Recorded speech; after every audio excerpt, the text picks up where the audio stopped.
klinikasının həkimi, terapevt Abbasov Məhsəddir.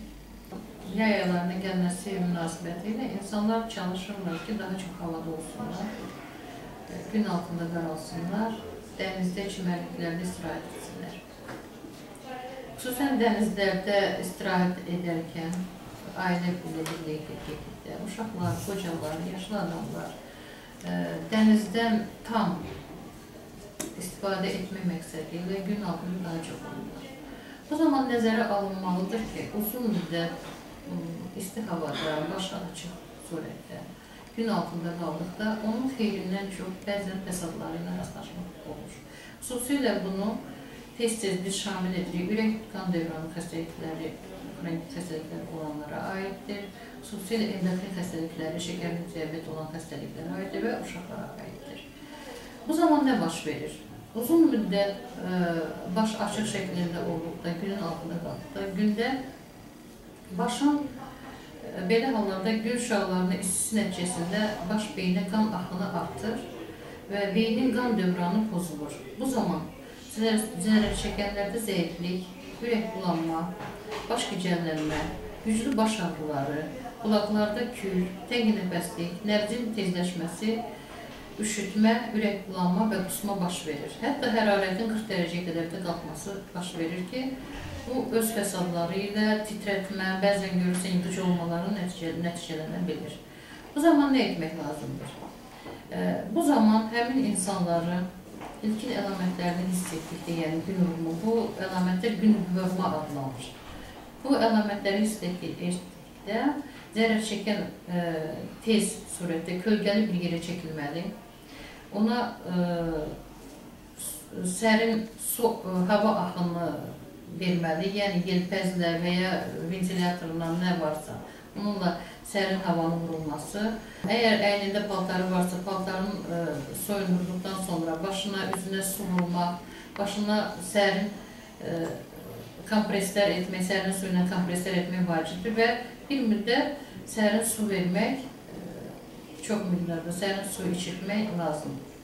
Yaxşı olardı, əgər imkan varsa, hətta sərin duşdan istifadə edilsin. Deməli, başından, boynunun yan tərəflərinə, qoltuqaltı və qasıb nahiyələrinə, yəni iri damarlar keçən yerə buz və ya mümkün olduqda soyuq kompreslərin qoyulması da məsləhətdir. Bundan başqa, əgər xəstədə huşunun itirilməsi, ağır vəziyyətlər, bəzən hətta ürək dayanması baş verərsə, təcili surətdə təcili yardım çağırılmalı və xəstəxanaya hospitalizə olunmalıdır. Bu fəsadların əmələ gəlməməsi üçün xəstə adamlar, xüsusilə uşaqlar çox ehtiyatlı olmalıdırlar. Yəni, onlar uzun müddət başı açıq günlü havalarda, gün altında olmamalı. Çimərliklərə ya səhər saatlarında, ya axşam saat 5-6-dan sonra, yəni gün batma meyli olan vaxtlarda getməli və çimərliklərdə o zamanlar istirahət etməlidir. Xüsusilə alkoqol içkilərinin çimərliklərdən qəbul olunması qəti qadağandır. Çünki spirtli içkilər içdikdən sonra orqanizmdə olan bütün termoregulyasiya prosesləri tamlığı ilə kəskin surətdə pozulur. Və adi hallarda gün vurma və istilik vurma olmadıqda alkoqol qəbul olunmuş insanlarda bu daha tez-tez baş vermiş olur.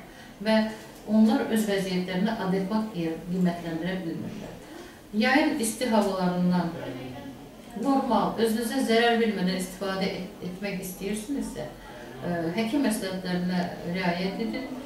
Dənizdə səhər saatlarında və axşamüstü saatlarda istirahət edib gün vannalarını qəbul etmək daha məsləhətdir. Özümüz görürük ki, təbiət özü belə yaradıb ki, yay aylarında, yay fəsillərində meyvə tərəvəzlər bol miqdardadır.